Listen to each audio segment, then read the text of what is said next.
Welcome home to USA Global TV and Radio, a place where dreams take flight, with authentic storytelling, diverse perspectives and meaningful conversations, where global stories unite and bridges are built beyond all borders. Discover world-class education, entertainment, hope and inspiration. Together, we're building bridges worldwide. Subscribe to our channel, USA Global TV. Download our app, USA Global TV. Be our guest or join our team. Visit usaglobaltv.com. Thanks to our founder and executive producer, Dr. Jacqueline Kerbeck. Music score by Yeffy Tang from Cloud Road Music. Voiceover artist Mike Porter. Creative direction by Paul Garcia. USA Global TV and Radio, your home for global connection. All rights reserved. This video and its contents are the exclusive property of USA Global TV and Radio. Unauthorized use, duplication or redistribution in any form is strictly prohibited. Do you believe that there are psychics that can tell the future, or mediums that can relay messages from our loved ones that have passed? Do you believe a medical intuitive can help diagnose an illness when traditional medicine has failed to do so? Is all of this real or fake? Join me in exploring these questions on today's episode of Beyond Survival on the USA Global TV and Radio Network. My special guest today is Melissa Felix, who is a psychic, medium, and medical intuitive. At a young age, Melissa experienced a significant amount of loss, one of which was her grandfather when she was 6 years old. While visiting her grandfather at the cemetery, she started seeing and hearing things from other gravestones that she didn't understand. These experiences continued, and 10 years later, Melissa became a teen mom. Raised in a very religious household that did not approve of the abilities she was experiencing and was unsupportive of her teenage pregnancy out of wedlock, this left Melissa feeling like an outsider, having a deep void, and a feeling of being alone for most of her life. This is a story for anyone who, through life's experiences, feels a deep void or a sense of loneliness and loss. Once Melissa learned to love herself and allowed herself to be her true self, everything changed in her life, and the same can happen for you too. So with that, I'd like to bring out Melissa. Hi. Hi, Melissa. How are you today? Good. How are you? Good. So we will start with the first question. This is the best way to kick off the show because I know this is such a controversial topic from all the emails I've received before the show started. So to kick off the show, can you just explain what the difference is between a psychic, a medium, and a medical intuitive? Yes. So a psychic is someone who connects with the person's energy to give them kind of clarity on things like life path or career, love, advice, maybe like purchasing a house. And then mediumship is when you're connecting directly to someone's loved one who has passed over. And you provide messages of comfort, to help the person with closure. Medical intuitive. I don't have a huge explanation on that because I can only speak for myself. When I do readings, I connect with the physical body, the person's muscles, the blood, the bones. Usually I do my scans and physical, but I can do them over FaceTime as well. Great. So one of your first psychic experiences, I asked you so many questions about this, I'm so intrigued, was when you were at the cemetery visiting your grandfather. So that's when you said you started seeing and hearing things and you were like, yes. What is going on? Can you explain what you were experiencing and feeling? Because you were really young. When I was young, we lived across the street from the cemetery. So my grandmother, we would grab water and go do all the graves, including my grandfather and other family, friends. She's the youngest out of all her family. So, it was one by one. And we would tend to the graves. And I just thought that everybody could connect with the graves and who was there. And she would tell me little stories. So I kind of thought I gathered most of my information from her telling me. But then as I got older, and then I realized there wasn't a lot of people that were on the same page, then I realized that I was communicating and other people were not. Right.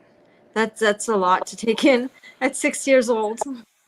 And Yeah, so it was, I lived in that house until I was 17. So that was like routine for me to help grandma like fill up the water and get it over to the cemetery. So I had done that for years, helping her plant the plant flowers. We'd go to go get flowers and then bring them down. Right.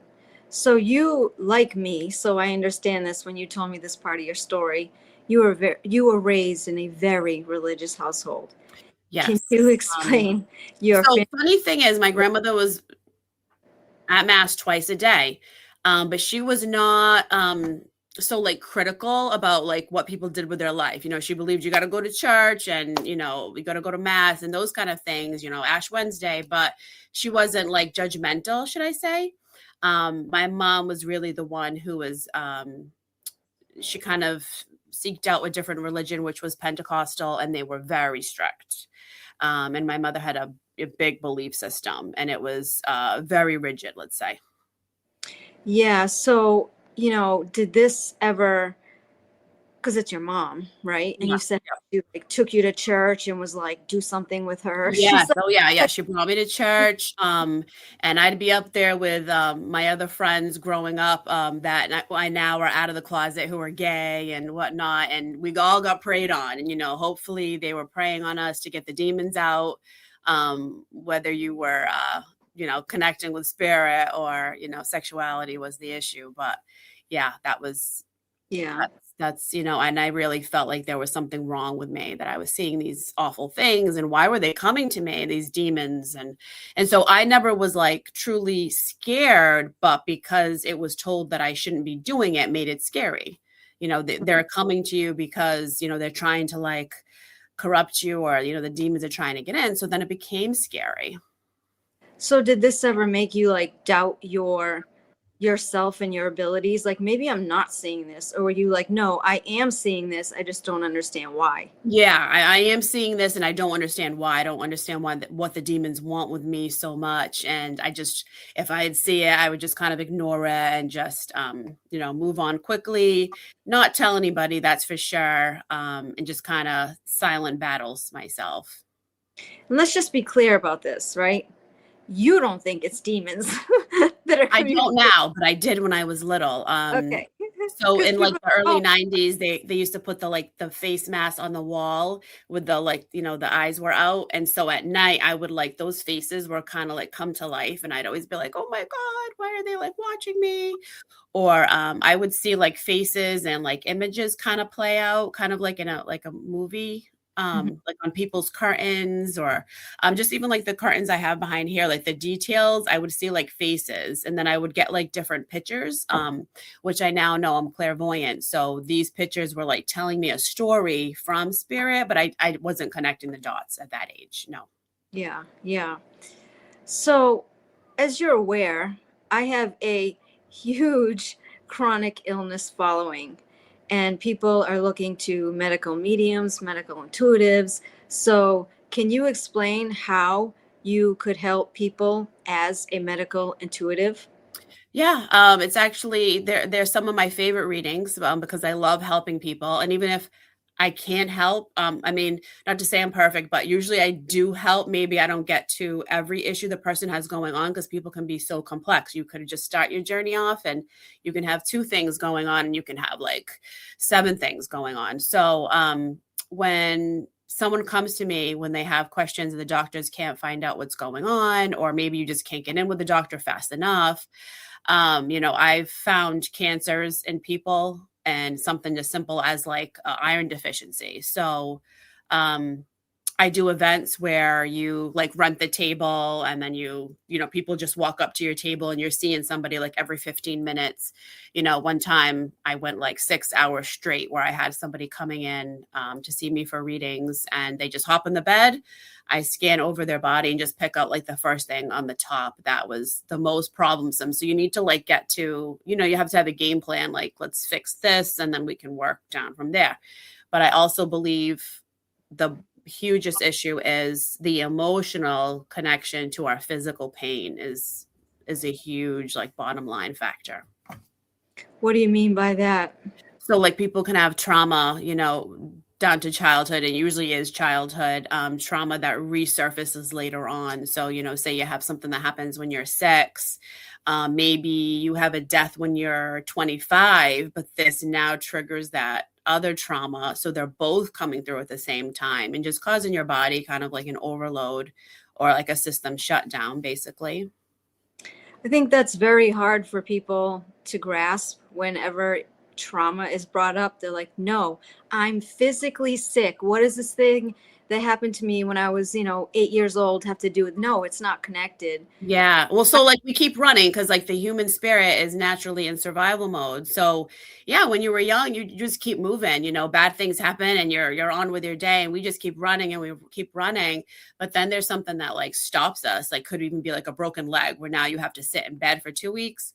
Well, all the thoughts are coming in, and like those 2 weeks that you're sitting on that in bed and you're like, oh my God, I can't stand this. But all the feelings and thoughts that you usually don't feel are coming in. So you can kind of get a little grasp on how that works. Mm-hmm. And are there people that you see that are like, I'm not even having those feelings, but you're saying, Yeah. Yeah. So there are some people that are in complete denial of like trauma or anything bad that's happened to them or that it has anything to do. And so I know them personally. They're in my direct circle. And I just believe that that person is not ready to evolve in such a way in this lifetime. So I also believe in reincarnation and that we don't just experience one life. And so there are some people that are not going to experience that in this life, and that's okay. Oh, that's sad. That's sad. Well, I always say next time around. Yeah. So you can help people as a medical intuitive. It doesn't have to be remote. I mean, it doesn't have to be local. It can be remote. Yes. Yep. I do it over FaceTime. I've had clients in Hawaii and Alaska and all over India, Africa. I've had like pretty I don't know, what do you want to say? All over clients. So yeah. I have to ask because so many people said I needed to reach out to a medical intuitive. Yeah. So I was like, okay. I love my like long distance clients because they can't find anybody nearby that understands what they're going through, and I love to help. So before this interview, I've had a lot of people reaching out to me. Like I said, I know it's very controversial. There are people like, oh, I totally believe in that, or they bring up you specifically help them, or a different one help them, or what they believe and they don't believe. But, there are other people that are like, these kinds of people, meaning you, psychic, medium, can find out all about me on social media. And so they already know me before they meet me. So I can't trust this process, and I don't think that this is real. So how do you respond to people that say things like this? Because, 20 years ago, you wouldn't have been able to do that with social media. Right. Now it's there. So how do you respond? So I would always say go with like what your heart feels. So if you're like not feeling connected to the person that you're going to work with, like normally people are just instantly drawn to me, and then they immediately find comfort in what I provide. If you don't feel that, I always say kind of like wait until you're ready. But also when I do vendor events, so I'm just renting a table and I'm coming to this event and I'm going to be there for 4 to 6 hours. I have no idea who's attending. Nobody knows because it's just a walkthrough event. So people are coming up to my table. I mean, you could lie to me and be like, your name's Lisa, and I have no idea. And you lay on my table. I have no idea about your background or where you even came from. Some people come, from all over cities nearby. Also, when people book online with me, they're using like their mom's credit card or their husband's. I don't even know who's coming in, the husband, the wife, the sister-in-law. I also get paid through gift certificates, and, those are also, from gifts. So you don't really know who's going to be on the reading until I literally pick up the phone and then I'm doing the reading, or if you're walking in the physical. Mm-hmm. So what would you want viewers to know about what you do, especially non-believers? I feel like if they're non-believers, I'm not here to to change their mind on that, but if you are feeling like, you're lost and you need help, I feel like I definitely have a lot of patience with people, and I have a good way of explaining and making people feel comfortable. So I feel like I'm the one to reach out if you have any questions. Although I can't spend hours answering questions, but I always just say wait until you feel like you're ready. Wait until your heart and your soul is okay, I'm ready for this. If you're really feeling a lot of conflict, I just say wait until you've done your research and maybe you've asked me some questions and you feel better about it. Right, right. It seems like, in hearing your story, like when we talked, how much angst you felt at a young age, right? Oh, I had Yeah. debilitating anxiety. Yeah. I'll tell anybody I have veneers in the front of my mouth because my anxiety was so bad when I was young, I would throw up. Oh, wow. Yep. Yeah.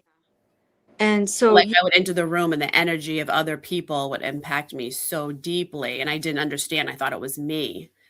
So, oh my goodness, I would not like that. yeah, no, Get out of me. and Take it. so now I can recognize the feeling because I turn it off and on so often. But when I was young, I'd walk into a room and I'd be like, oh, and Oh, I still do things like that on a smaller level. But yeah. It seems like the things that have brought you peace and happiness, like your gift in helping people, is the same exact thing that caused that void and isolation in the first place, because you were ostracized by your family and, demons and all that stuff. Is that an accurate statement? yeah, it is. It's funny because I kind of I would avoid it. Family members are not supportive. Relationships are not supportive, and so I would just keep pushing it away until I finally was okay with myself. There's just this. There's a piece that I will never be able to get rid of or deny happening once I finally came into myself. Once I finally realized what I was feeling and why and how, there's just this piece. And so I feel like everyone is special and everyone has a gift. I feel like we're all here to help others. And the more you embrace who you are, the more you'll feel that peace, that the anxiety will start to subside. So I don't know how to answer that other than I absolutely love what I do. But how did you make that transition? Because I know if well, maybe when I was younger, we're different when we're younger. If my family was like, no, we don't believe in this, and give me so much crap, that I probably wouldn't do it. I'd be like, oh, how did you make that transition to just be so strong and be like, no, this is who I am and this is what I'm going to do, whether you like it or not? Because Right. there are people out there right now that aren't being themselves for whatever reason that may be. So Yeah. how do they make that transition to free themselves? What did you do? So, not to bring up too many personal things, but so I actually got divorced in 2013, and during that, my family was already pretty much writing me off because of the divorce itself, not believing that you should get divorced and all the things. So at that time, I was already away from my whole family. I had absolutely no support in my divorce, and whole family disconnected from me other than my grandmother. So at that time, it was a perfect time to come into who I truly was. I started doing a lot of reading and attending spiritual classes like Reiki and sound healing, and just taking classes and doing things that was just helping me grow spiritually and getting stronger. And I pretty much just came into myself during that time of not being alone, but yeah, basically. Were people like, oh, you've changed so much, Melissa? Oh, yeah. What's Yeah. Yeah, happening? they're like, "She's on drugs. There's something wrong." She's going through it, she's going crazy. And then, over time, I think people saw the change in me in a positive way. And a lot of people really don't know how to handle it. It's not that I have like this great strength, but I would say I have a great confidence in who I am. Mm-hmm. How is your relationship with your family today that didn't believe you before, especially your mom? Do you have a relationship? I do have a relationship with her, but there is no acceptance of who I am. I have a few uncles and an aunt that are okay with what I do, but there's not like a support there. People coming to my events or sharing my stuff on Facebook. Like there's not support there. And I had to really that was probably the longest thing for me, is to accept that it's okay that they don't support me. Like you have to be your own biggest cheerleader. I had a bunch of messages this morning from friends and clients, nobody blood related, that wanted the link and ready to support me. So you have to focus on who is there to support you, and who does see you. I think that's the biggest thing. Yeah, I think, it's really hard because it's your family and it's who you grew up with, and Oh yeah. biological mom. But like, even for me, like being sick, you realize that some of the biggest disappointments actually come from the people that are the closest to you, and you make your family what you want it to be. That could be your friends on social media, that could be friends close to you, but family and supporters don't necessarily mean blood. Mhm. Yeah. Yeah, totally. My clients, I can't even tell you the things they do. Some of them will follow me to like different cities when I do events. Just show up and say, "Hi, I just want to see you." I can't even tell you how much support I get from my clients who were completely strangers at one point. I do a lot of things for people who have addiction, and I still have like such a huge following from people I've seen at like sober houses. They'll message me just to like tell me that I've changed their life and I've helped them, and I feel like that's all I need, like just to know that I help somebody, they're doing well. I really don't need anything else. So how do you help somebody like that, like at a sober house? So I believe that, again, the emotional connection to the trauma later on is where it comes from. So a lot of these guys at the sober house, I've never done, women have it too, but I've never done a woman's sober house. A lot of these guys, when they were young, they had a lot of things happen to them, with addiction in their own home. Both parents are addicts. Abuse, whether that's physical, sexual, verbal, and all that stuff. We were told to push that down and keep it moving and keep going forward. And some of these guys, they have big jobs. They're cops or they're firefighters, and they're trying to just make it through the day. And what do? We tend to, grab a few drinks, and then a few drinks lead to maybe we need some pills to get through this, or, and whatever else we do with addiction without going into details. But all these things that just help us get through the day, between the workload and the trauma from childhood, it just at one point comes to a place where you have to face it. So that's how you get people to heal, is through the things that you see or the messages that you're relaying to this person. Yep. It's somehow triggering something in their mind that's helping them to heal. Is that how it works? So sometimes we push things down so far that we no longer even think about them. And like, why would you be thinking about, like, just say, you were sexually abused at 9 years old. Why do you need to think about that when you're 40? Well, if you've never told anybody and you're still conversating or in the person who did it's life, like, how do you think that benefits you? Like, it's a big secret and no one in the family knows, and you're supposed to just pretend it didn't happen. How do you think that's going to affect you over time? So sometimes me just going deep down into like what it is that's truly bothering them and bringing it up and letting them know that they're seen is just enough. Can you see, like, from your experience, what are the biggest things that you see that trauma does to people, like maybe to their bodies, or what like? Well, for men, I feel like it's usually men usually go the addiction route where women usually go to their body shutting down, where it's like, I have a lot of clients with MS, fibromyalgia, arthritis, but I also believe there are medical links to that. So like a lot of deficiencies are also involved in this. So it's not just like, you can't just physically have all these ailments just because of an emotional thing. It's a combination. But a lot of our emotional trauma just sits so heavy with us. Like, say you're married to somebody for 20 years and he's been abusive, like, where is all that energy going to go? If it's not coming out, if you're not telling your parents, you're not telling your friends, you're keeping that to yourself, it's all inside. So eventually it needs to come out, and it'll come out in physical ailment. Have you ever read the book? The author's name escapes me at this moment in time, but it's called The Body Keeps the Score. No, I haven't, but I believe that. It's exactly what you're talking about. It's like any little thing that happens to you in life is stored in your body, in your tissues, in you, whether you realize it or not. Yes, it's in your DNA.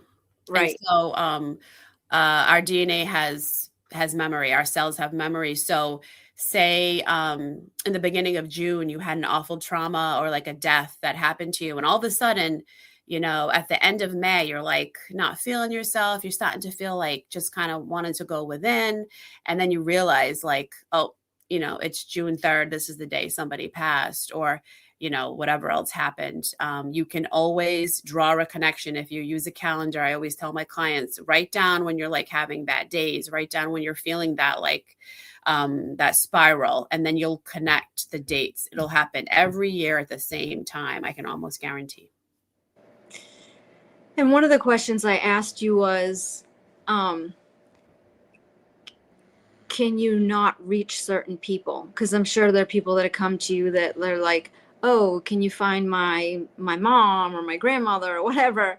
And you can explain what you told me. There's, for me, every psychic is different. For me, there's no one I can't reach. Sometimes people want you to say something that spirit is not going to say. Feelings and emotions are totally different once we've crossed than how we're experiencing them here in the physical. So sometimes people are like looking and searching for certain things to be said that aren't. But there's nobody that I have not been able to reach yet that has crossed over. Do you ever get people that are like angry with what you tell them? Yeah. I would have to say the most angriest are usually women. Maybe if they've had a spouse pass or a child pass, sometimes they're in denial of their own participation in this person's suffering when they were here in the physical. Say you have a child who was an addict, and when spirit is coming through there, they will tell me their story of their addiction and what happened and how their parents played a role. And sometimes the parents still don't want to take responsibility here in the physical, and that's okay. So we all have choice. And sometimes they're not ready to hear it. I definitely deliver the messages with like love and patience. But I do have to say the truth. Sometimes they aren't ready to hear it. Yeah, because I would imagine people that come to see you have no idea what you're going to say. Oh, no, they don't. I know. And so I always have a hard time with that, because sometimes they're like, what? And I'm like, oh, it gets personal. So I will see everything that has ever gone on in your life in the reading that needs to come out. So like, you go to the grocery store is not going to come through my reading, or what you're doing in your privacy, but like everything emotional and physical that needs to come out that has to do with healing from spirit and you will come out in the reading. And sometimes people are not ready. So normally it'll like knock at the door, and then I say like, hey, do you remember when? And then if you're like not ready to open the door, I pull back and I switch topics. Some people are ready, some people are not. Yeah. I just lost my train of thought when you were saying that. Yeah, it's usually women, and a lot of times it's moms. Like they're not ready to accept the role they played in their child's suffering, and I get it as a mom. But we are also responsible for a role we play in our own suffering. So there's a lot of inner work, that needs to be done. And sometimes it takes a little while. So then would you say that the thing that you heal from most people is really trauma? It is a lot of trauma based especially when it comes to like my healing sessions, but not for like a regular medium, reading. Like somebody wants to just connect with their grandmother and just hear how much they love them and, how they loved baking with them. Those can be, just very smooth going, not too much trauma or too many sad tears in those kind of readings. I would imagine, do those people keep coming back so they can keep? Yeah. Yeah. I always tell people like, don't come like, you can't come like every week. No, but at 6 months, once or twice a year, I'll take the client and, let them connect. And I don't have a problem with that, but a little too much is you have to kind of set boundaries sometimes. Yeah. So can you leave our message with a view, leave our viewers with a message of hope? So that message of hope could be how to be your true self, how to carry on when you've lost a loved one, like anything, because you've seen so much stuff in this life. Like what message of hope can you give people that are struggling day to day? Well, I believe our purpose here is definitely to help others. That's our first purpose. And it doesn't mean that you're like, physically picking someone up, taking them to the grocery store, but even helping someone by like holding the door. So being mindful of others, being compassionate, love deeply, forgive often, just knowing that other people's actions usually have nothing to do with your own, um, and trust what's meant for you, pretty much. And what's the biggest takeaway you want people to know about this is a industry? Is that the right word? I don't even know what to say. Medical, psychics, Yeah. what's the biggest takeaway you want people to know? I believe that spiritual intuitives are more accepted now, and I believe that we're here to help. As people evolve, I believe it's more accepted now. So the biggest takeaway is that, that's what we're here to do, is to help people heal on a deeper level. And I think it's just happening more and more as we evolve spiritually as a collective. So if people want to reach you and book time with you, how can they do that? So they can go to my page and you can book an appointment right on my link. And if finances are an issue, I do work with some people and do things on the side. So that's definitely an option. Just need to message me and we can discuss it. So they just go to that website and Yeah, you can go to my Facebook page and then like I usually post things during the week, like if I have openings, but I always have openings on my Square link, which was right on my page. And you can just schedule yourself. oh, she's pointing to it. Soul Destiny Square site. That's what they would click, right? Yep. Okay. I do make house calls. I do house parties, so you can have like more than one person at the same time. But you can always message me for any questions that they may have. You can't do parties like over Zoom. I could. Yeah. Yeah.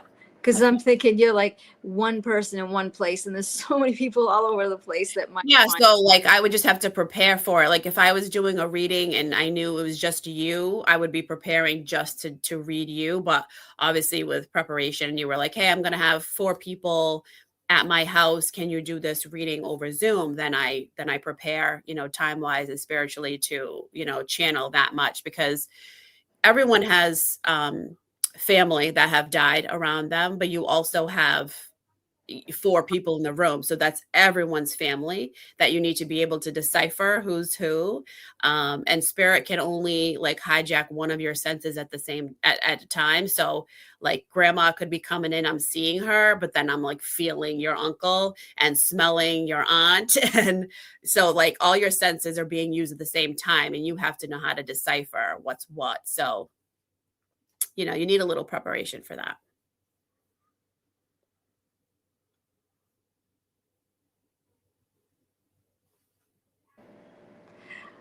I mean, just a quick question before we go. It's like, there's no school for this. How do you learn it? Oh no, I know. Like I told you, I had a little bit of, time to myself where uh, I came into myself and then just lots of reading, lots of practicing. Um, COVID actually really was a blessing to me at one point because I lost my job. So I was able to stay home and do readings from home. And then I went to a psychic shop that was local and I started doing readings from there. And when I had clients come in physically, most of them were so ill from COVID itself and from the COVID vaccine. I got lots of experience with all different kinds of things. And I was there for 4 years doing that. So I was able to get a lot of experience there. That makes sense. Mhm. So thank you for being on the show today and sharing your story. I know it was not easy. Yeah, it was easier than I thought, but at first I was nervous. Yeah. So, I'm just going to close by saying, first of all, I want to thank Melissa Felix for sharing her story with us today. The biggest takeaway is that she showed the importance of being your true self, no matter the adversity you may face, and everything else will fall into place. Lastly, as I mentioned during the interview, people reached out to me and told me I should look into a medical intuitive because they got better when they saw one. So I started researching psychics, mediums, and medical intuitives, and of course, what science says, and I quote, is that there is currently no rigorous, peer-reviewed scientific evidence proving that individuals possess these supernatural abilities, especially in the case to accurately diagnose medical conditions or see inside the body's physical symptoms. And if people feel better after seeing a medical intuitive, it may be and likely due to the placebo effect, end quote. So after I read that, I thought, if that is true, that you can feel better simply by seeing a medical intuitive because of the placebo effect, then in my opinion, it doesn't matter if it's real or fake because you still got the desired outcome. You got better. That's all I got today. Thank you, everybody. I'll see you next month. Thank you for watching.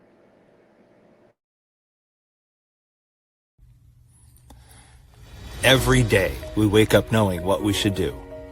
We know we should take better care of ourselves. We know we should have the difficult conversation.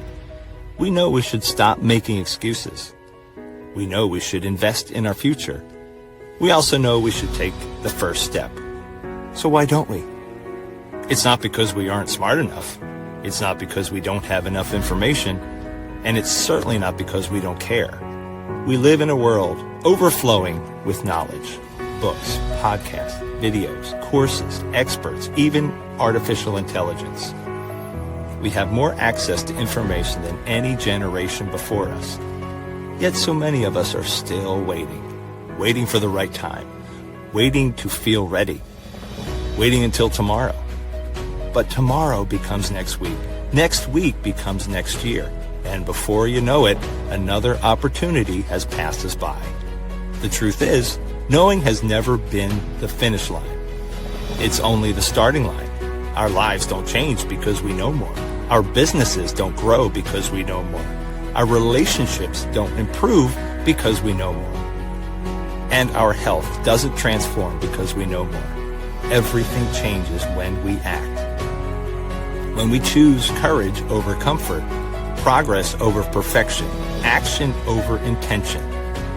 The question isn't, what else do we need to know? The question is, what are we going to do with what we already know? Stop. Why Knowing Isn't Enough by Dr. Jacqueline Kerbeck. Because knowing opens the door. Action changes your life. Available September 2026. People are searching for experts every day. Are they finding you, or are they finding someone else? Every day, professionals are building authority through media. We've already built the platform. USA Global TV and Radio. Over 14,000 shows streamed to over 60 countries. This isn't about becoming famous. It's about leverage, visibility, credibility, opportunity. One interview, one conversation, one show, repurposed into content, connection, and business growth. Most people assume hosting a TV show requires a studio, a production team, and a massive budget. Our television packages begin at $1,500 US per month. Professional production, global distribution, replay visibility, built for voices with something to say. I'm Dr. Jacqueline Kerbeck, and if this resonates with you, we should talk. USA Global TV and Radio, all rights reserved. Contact us at info@usaglobaltv.com. Thank you, viewers and listeners of USA Global TV and Radio, for joining us today. We're honoured to have your time and attention as part of our global community. At USA Global TV and Radio, we believe in the power of authentic conversations, meaningful connections, and creating a world of possibilities together. Want to be part of something bigger? Join our team of elevated listeners at usaglobaltv.com, a space where your voice matters and your ability to listen transforms relationships. Stay connected with us across all our platforms for thought-provoking discussions, expert insights, and empowering stories. Subscribe to our channels at youtube.com/c/USAGlobalTV. Follow us on social media and explore the endless opportunities we're creating for growth, learning, and inspiration. Together, we're not just broadcasting, we're building bridges and changing lives one conversation at a time. For inquiries, contact us at info@usaglobaltv.com. Produced by Executive Producer and Director Dr. Jacqueline Kerbeck. Voiceover by Mike Porter. Creative direction by Paul Garcia. All rights reserved. Visit usaglobaltv.com to view our full terms and conditions.